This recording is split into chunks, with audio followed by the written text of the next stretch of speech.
चीजें मुझे समझ में नहीं आती, हिस्ट्री ज्योग्राफी समझ में आती है। मैं आमंत्रित कर रहा हूं हमारे चाणक्य डॉक्टर संदीप पाठक जी को। Welcome sir.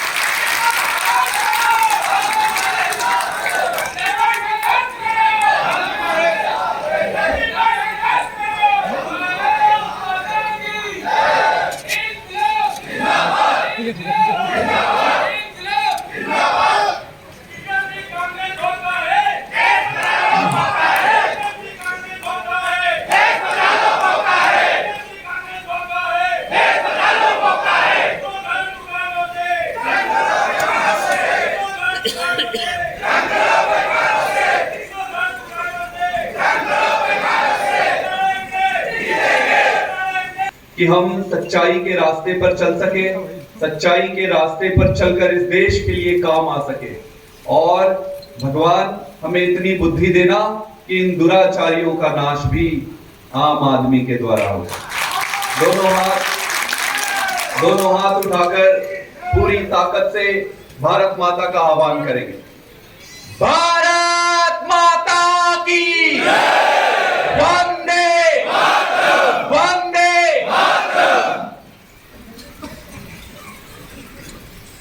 इंदौर संभाग और आसपास से आए हुए मेरे साथियों, नेताओं, कार्यकर्ताओं, वॉलेंटियरों, आप सबको मैं हृदय से अभिनंदन करता हूं और आप सबको प्रणाम करता हूं। इसके साथ साथ मैं उन सभी लोगों को भी प्रणाम करना चाहूंगा जो आज यहां पर उपस्थित नहीं है, पर दूर कहीं बैठकर आपको देख रहे होंगे, आपको सुन रहे होंगे। हमें उन लोगों को भी नहीं भूलना है जो शायद आज हमारे साथ नहीं जुड़े हैं, लेकिन उनके कंधे चलकर ही पार्टी आज यहां तक पहुंची है। जिस भी संभाग में मैं जा रहा हूं, अत्यंत ऊर्जा, चारों तरफ ऊर्जा ही ऊर्जा दिख रही है। इन सब के पीछे उन सभी हमारे साथियों का योगदान है जो आज हमारे साथ है या नहीं है, जो भी परिस्थिति है, लेकिन उनके योगदान को नकारा नहीं जा सकता है। मैं उन सबको भी एक बार हाथ जोड़ के प्रणाम करता हूं। आज एक विचित्र परिस्थिति है इस देश की राजनीति। क्या परिस्थिति है? जो ईश्वर ने जब इस सृष्टि की रचना की तो सबसे अच्छा स्थान, पवित्र धरा भारत माता को बनाया। भारत माता सर्व संपूर्ण, सब कुछ है। आप देखेंगे कि इंग्लैंड को, अमेरिका को, स्कैंडिनेवियन कंट्रीज को, किसी भी डेवलप्ड विकसित देशों को देखेंगे और भारत को देखेंगे तो हमें लगता है यार हमारे यहां से ही आदमी जाकर वहां बड़े बड़े पदों पर बैठकर देश चला रहे हैं, हमारे देश को क्या हो जाता है? अगर वो देश में हो सकता है तो हमारे देश में क्यों नहीं हो सकता? इसका जवाब फिर एक ही है, वो है राजनीति। जिस भी देश में राजनीति अच्छी और ईमानदार है वो देश आज विकसित है, और जिस भी देश में राजनीति गंदी है और भ्रष्ट है वो देश आज भी स्ट्रगल कर रहा है। भारत का ये दुर्भाग्य है कि इतनी सारी संपदाएं, इतनी बुद्धि, इतना सब कुछ होने के बावजूद इन भ्रष्ट नेताओं और भ्रष्ट राजनेताओं और पॉलिटिकल पार्टीज के कारण इतना कुछ कष्ट झेलना पड़ रहा है। इस देश में दो तरह की राजनीति है। कितने तरह की? दो तरह की। कहने को तो कई सारी, इसको थोड़ा कम करना है, कोई ऑडियो तो थोड़ा कम कर, अभी ठीक है? Better better. दो ही राजनीतिक दल है। कहने को तो कई सारी पार्टियां हैं, कोई कहेगा मैं बीजेपी हूं, कोई कहेगा मैं कांग्रेस हूं, कोई कहेगा मैं एक्स हूं, वाई हूं, जेड हूं, ये हूं, वो हूं, लेकिन दो ही तरह के गुट है। एक तरफ है अरविंद केजरीवाल की आम आदमी पार्टी और दूसरी तरफ है ये सारे सारे इकट्ठे एक साथ। दो तरह की राजनीति, एक तरफ है साफ सुथरी ईमानदार राजनीति, दूसरी तरफ है गंदी राजनीति। थोड़ा समझते हैं कि क्या है ये गंदी राजनीति। गंदी राजनीति क्या है? गंदी राजनीति वो राजनीति है जिसको सिर्फ और सिर्फ सत्ता हथियाने के लिए किया जाए, वो गंदी राजनीति। षड्यंत्र, अपने विपक्षी दलों को जेल के अंदर डालना, उनको खत्म करना, उनको फंसाना, उनके लिए षड्यंत्र रचना, सरकारी ताकतों का दुरुपयोग करना, किसी भी तरीके से विपक्ष को खत्म करके, ईमानदार लोगों को खत्म करके सत्ता हथियाना है। और सत्ता हथिया के क्या करना है? सत्ता हथियाने के बाद इनको जनता से कोई लेना देना नहीं है। इनको कोई मतलब नहीं है जनता से कि आपकी स्थिति क्या है, आपका घर कैसे चल रहा है, कोई लेना देना नहीं। इनको सिर्फ एक चीज से लेना देना है कि उनकी दुकान कैसे चल रही है। किसी भी तरीके से चुनाव जीतना है, इस देश को चूसना है और चूस के फिर चुनाव जीतना है, और जो भी सामने आए फिर उसको खत्म करते जाओ। ये गंदी राजनीति। अच्छी राजनीति क्या है? केजरीवाल की राजनीति। केजरीवाल की राजनीति है ईमानदार राजनीति। जिस भी देश में राजनीति अगर ईमानदार हो गई, उस देश को आगे बढ़ने से, उस देश को सुखी रखने से कोई नहीं रोक सकता है। आप पूछेंगे केजरीवाल की पार्टी का क्या विजन है? आपने राम राज्य के बारे में सुना है? राम राज्य में क्या है राम राज्य? राम राज्य में, रामायण में लिखा हुआ है कि दैहिक दैविक भौतिक तापा, राम राज नहीं काहू ही व्यापा। सब नर करहि परस्पर प्रीति, चलहि स्वधर्म निरति श्रुति नीति। दैहिक दैविक भौतिक तापा, राम राज नहीं काहू ही व्यापा। किसी को कोई कष्ट ना, किसी को शारीरिक कष्ट ना, किसी को मानसिक कष्ट ना, सब सुखी हो, सब एक साथ मिलकर प्यार से रहे, यही राम राज्य। तो राम राज्य क्या कहती है? राम राज्य कहती है कि बेटा स्कूल बनाओ, अस्पताल बनाओ, भ्रष्टाचार खत्म करो, लोगों के सुख क्या व्यवस्था करो, यही तो कहती ना राम राज्य। तो अरविंद केजरीवाल की जो पार्टी है, आम आदमी पार्टी है, आपकी जो पार्टी है, इसी रास्ते पर चल रही है। तो दो ही तरह की राजनीति है, अच्छी राजनीति और गंदी राजनीति। अगर आपसे कोई पूछे कि भाई आप कौन सी राजनीतिक पार्टी में हो, आप बोलना यार मैं अच्छी वाली राजनीति में हूं, उसको खुद ही समझ जाएगा यार ये केजरीवाल के साथ है। और दूसरा कहेगा कि जी मैं भाजपा में हूं। अच्छा, आप कह रहे हैं कि आप गंदी राजनीति में। दो ही तरह की राजनीति। हमारा आज दायित्व और धर्म बनता है इस देश के कोने कोने में गंदी राजनीति को खत्म करके अच्छी राजनीति को स्थापित करना, ये एकमात्र उद्देश्य जो केजरीवाल जी, आम आदमी पार्टी, आप सब यही तो कर रहे हैं। आप सब, हमारा मकसद किसी पार्टी को हराना नहीं है, हमारा मकसद जीत के सत्ता भोगने का नहीं है। हमें कुछ भोगना नहीं है, हमें कुछ नहीं चाहिए, हम तो सर्वस्व न्यौछावर करने आए हैं, हमें कुछ नहीं बनना है। लेकिन गंदी राजनीति को जड़ से समूल नष्ट करके इस देश की विकास के लिए अच्छी राजनीति, यही एकमात्र उद्देश्य है। और जिस भी दिन ये हम कर गए, जिस भी दिन हम ये कर गए, कोई माई का लाल नहीं इस देश को नंबर 1 बनने से रोक पाए। आप सोचो, मनीष सिसोदिया जी को इन्होंने जेल में डाल दिया, सत्येंद्र जैन जी को जेल में डाल दिया। कौन है ये? एक आदमी वो है जो स्कूल बनाता है, एक आदमी वो है जो अस्पताल बनाता है। तो सब सोचना तो पड़ेगा ना कि भाई क्यों ये स्कूल बनाने वाले, अस्पताल बनाने वाले ईमानदार लोगों को अंदर डाल के क्या फायदा होगा? बंद कर दूं, है ना? प्रश्न तो बनता है। अभी पत्रकार बंधु मेरे से पूछ रहे थे कि आप लोग भ्रष्टाचार के मुद्दे पर आए थे और आप खुद ही जेल के अंदर हो।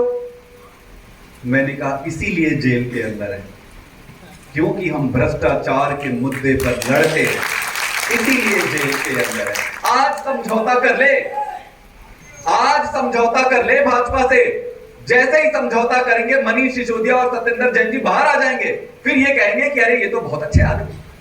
गलत तो नहीं कह रहा मैं। आज अगर ये भाजपा ज्वाइन कर लेते हैं, कल बाहर आ जाएंगे। लेकिन भाई साहब, इनको पता नहीं है कि हम लोग किस मिट्टी के बने हैं। जो मर्जी कर ले, आपने 2 को गिरफ्तार किया है, बाकियों को भी कर लो, कसर पूरी कर लो, करो गिरफ्तार। अंत पंत में जीत सच्चाई की होती है। बस समझना पड़ेगा कि इनको गिरफ्तार क्यों कर रहे हैं। पहले इनको यह लगा कि यार केजरीवाल को ना दिल्ली में ही इधर ही खत्म कर देते हैं, इसकी पार्टी को यही धूल चटा देते हैं। एक बार कोशिश किया, 2 बार कोशिश किया, 3 बार, अब उनको समझ आ गया यार दिल्ली में नहीं रोक सकते इसको, और कहीं बढ़ने मत दो। फिर इनको लगा कि यार पंजाब में इनको रोकते हैं, पूरी कोशिश कर डाली। एक तरफ अरविंद केजरीवाल की पार्टी, दूसरी तरफ तीनों पार्टी इकट्ठे थे, तीनों पार्टी। महाभारत में आपने देखा होगा कैसे शूरवीरों को इकट्ठे घेर के आते थे, ये सारे घेर के आते थे। अकाली दल, भाजपा, कांग्रेस, तीनों ने मिलकर आम आदमी पार्टी के खिलाफ चुनाव लड़ा था, पर पंजाब में भी रोक नहीं पाए। फिर इनको लगा यार कि अब पंजाब तक ही रखो, आगे ना बढ़ने पाए ये केजरीवाल। फिर गुजरात का चुनाव आया। गुजरात के चुनाव में ये कहे कि भाई तुमसे नहीं हो पाएगा गुजरात में, गुजरात तो बहुत बड़ा गढ़ है, गुजरात की मिट्टी से एक बूंद कुछ निकालना मुश्किल है, पत्थर से पानी निकालने जैसा है। नतीजे क्या है? नतीजे आए कि आप सब टोपी पहन के ऐसा प्रचार किए कि गुजरात में पत्थर से भी पानी निकला। 5 एमएलए बने हैं। 5 एमएलए जीतना कम बात नहीं है। और किस विषम परिस्थिति में आम आदमी पार्टी ने वहां चुनाव लड़ा है, अगर आपको मैं बता दूं तो आपके आंख से आंसू आ जाए। हमारे कैंडिडेट को ये उठा लेते थे, उनके घर परिवार को धमकी देते थे, उनके परिवार वालों को धमकी देते थे, खबरदार अगर चुनाव लड़ा, खबरदार अगर प्रचार किया, यहां छापेमारी, वहां छापेमारी, वहां धमकाना। हमारे काम करने वाले छोटे छोटे बच्चों को अंदर बैठा देते थे। इतनी विषम परिस्थितियों में 41 लाख लोगों ने वोट दिया। ये आसान नहीं है, ये छोटी बात नहीं है। जहां पर चारों तरफ लोगों को धमकाकर, डराकर, डर का माहौल बनाकर रखा हुआ है, वहां पे 41 लाख लोगों ने हिम्मत दिखाया कि जा मैं तुझे वोट नहीं दूंगा, मैं केजरीवाल को दूंगा। ये छोटी बात नहीं। तो इन्होंने दिल्ली में कोशिश की रोकने की, फेल हो गए। इन्होंने उसके बाद पंजाब में कोशिश की, ये फेल हो गए। गुजरात में कोशिश की, गुजरात के बाद इनको एक चीज समझ आ गया कि भाई साहब इन लोगों को ईमानदारी से चुनाव लड़के इनको लड़ना, इनके साथ इनको हराना मुश्किल होते जा रहा है। कुछ दूसरा तरीका निकालना। फिर इन्होंने तरीके निकाले कि इनके स्कूल और अस्पताल, 2 ही तो बड़े मुद्दे हैं ना, तो कौन है जो स्कूल और अस्पताल बनाते हैं, पता लगाओ। तो इनके जासूसों ने बताया साहब ये दोनों बनाते हैं, ये मनीष सिसोदिया जी है, ये बनाते हैं, ये सत्येंद्र जैन जी है, ये अस्पताल बनाते हैं, ये स्कूल बनाते हैं। बोलो इनको खत्म। तो पहले ये डराते, धमकाते, भाजपा ज्वाइन कर लो, भाजपा ज्वाइन कर लो, भाजपा ज्वाइन कर लो। जब वो कहते हैं जी माफ करो जी हम छोटे लोग हैं, हमें अपनी आम आदमी पार्टी में खुश है। जो भाजपा ज्वाइन नहीं करना चाहता है फिर उसको बोलते हैं चलो जेल में, केस बनाते हैं, फिर फलाने ढिमके ऐसे वैसे। जनता को भी कई बार ये लगेगा यार कुछ तो बता रहे हैं ये लोग, लैपटॉप बता रहे हैं, कंप्यूटर बता रहे हैं, कुछ इधर का फाइल, कुछ तो होगा। कई बारी जिसको पता नहीं है वो कंफ्यूज हो जाता है। यही इनका तरीका है। लेकिन प्रकृति और संसार ऐसे ही इतने समय से नहीं चल रहा है। अंत पंत में जीत सच्चाई की होती। आपको याद होगा, अच्छा ये इंटरेस्टिंग है कि इतना कुछ करने के बाद भी इनके माथे पे सिकन नहीं आता। क्यों? क्योंकि इनको अहंकार है। अहंकार ये है, इनको लगता है कि इनको कोई हरा नहीं सकता है। इनको लगता है कि कोई इनको हरा नहीं सकता। ये इतने शक्तिशाली हैं कि इनको कोई हरा नहीं सकता। यही अहंकार है। आपको याद होगा रावण हुआ करते थे, प्रकांड पंडित महाज्ञानी रावण। जब वो चलते थे तो धरती डोलती थी, इतने पावरफुल थे वो। भगवान राम के रूप में, मर्यादा पुरुषोत्तम भगवान राम के रूप में एक साधारण मानव जीवन और अवतार लेकर एक वानर सेना के साथ इनका संहार कर देते, अहंकार को नष्ट कर देते। कंस थे, मामा जी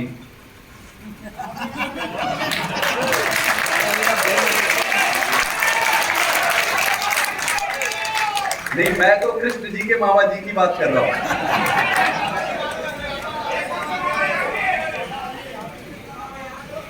मामा जी थे कंच मामा। इतना अहंकार कि कोई स्वयंभू, मुझे कोई नहीं हरा सकता, कोई नहीं हरा सकता। सबको बर्बाद कर दो, तोड़ दो, अंदर कर दो, खत्म कर दो, क्योंकि हमें तो कोई हरा ही नहीं सकता है। फिर एक साधारण मानव अवतार लेकर भगवान कृष्ण पैदा हुए और फिर अपने मामा कंस का संहार कर। आप महाभारत ले लो, महाभारत में इतनी विशाल सेना थी कौरवों की, फिर भी पांडव जीत गए। इतिहास ने बार बार यह बताया है कि अहंकार का अंत सुनिश्चित है, और जो भी अहंकार में जाएगा उसकी अंत निकट निश्चित। फिर भी ये नहीं समझ रहे। इनको लगता है कि कोई देख नहीं रहा है। इनको क्या लगता है? कोई देख नहीं रहा है। इनको मालूम नहीं है, इनको शायद मालूम नहीं है, इनको किसी को जाके बताना चाहिए कि भगवान जो है ना, उसने सीसीटीवी लगा रखी है सब तरफ, और भगवान का सीसीटीवी 24 घंटे चलते रहता है। तो जो भी कर्म करते हो वो सारे कर्म लिखा पढ़ा जाता है ऊपर। तो अगर इनको लगता है कि ये इतनी सर्वशक्तिमान हो गए कि अपनी क्षमता, पावर, सत्ता के मोह में और उसके मद में इतने मदमस्त हो गए कि इनको सत्य और असत्य का कोई मान ही नहीं है, तो ऊपर वाला अपने सीसीटीवी पे रिकॉर्ड कर रहा है, सही टाइम पर जनता के माध्यम से इनको जवाब दें। दिल्ली में एमसीडी के चुनाव में नतीजे आए कि आम आदमी पार्टी जीत गई और भाजपा हार गई। जनता ने 15 साल तक भाजपा को सरकार बनाने का मौका दिया एमसीडी में। कितने साल? 15 साल। 15 साल कम होते हैं क्या? 15 साल कम है क्या सरकार चलाने के लिए एमसीडी में? 15 साल तक जनता ने बिना परेशान किए उनको मौका दिया। 15 साल के बाद जनता ने एक दिन कहा कि यार इस बारी बदलाव करते हैं, इस बारी केजरीवाल की पार्टी को एमसीडी में लाते हैं। तो 15 साल के बाद केजरीवाल की पार्टी एमसीडी में जीत जाती है और भाजपा हार जाती है। तो आप बताओ मेयर किसका बनना चाहिए? जो जीती हुई पार्टी है उसका, आम आदमी पार्टी का। इसमें सोचने की भी क्या है? ये तो वैसे ही हो गया जैसे लोकसभा के चुनाव में भारतीय जनता पार्टी जीत गई और राहुल गांधी जी कह रहे हैं कि मम्मी मुझे प्राइम मिनिस्टर बनना है, मम्मी मुझे प्राइम मिनिस्टर। अरे भाई आप नहीं जीते हो, जो जीता है उसको प्रधानमंत्री बनने दो। भाजपा जीती है, भाजपा के जो मुखिया है वो बनने दो प्रधानमंत्री।